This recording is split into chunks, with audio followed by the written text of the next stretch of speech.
Hi, my name is Kwame-Wright, and I'm a researcher with the Autonomous Networks Research Group at the University of Southern California. In this video, I'll be talking about VESPER. VESPER is a real-time, flexible processing framework for connected vehicle systems.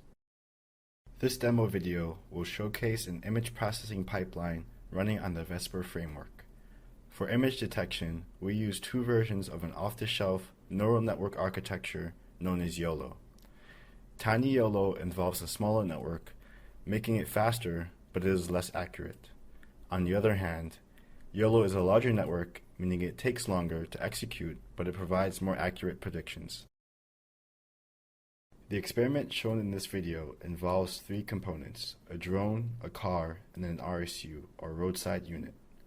The drone acts as the image source.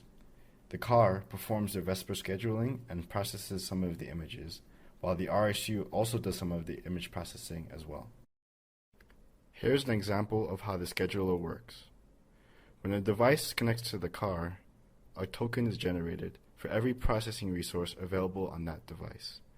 If two CPUs are free, then 2 tokens would be generated.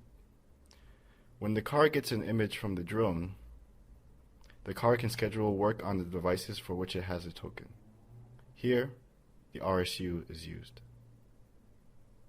The RSU performs the processing and returns the results to the car.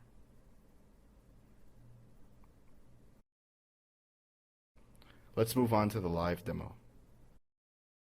This live experiment was carried out by experienced researchers. Please do not try this at home. Man, the traffic is so bad. I better activate VESPER.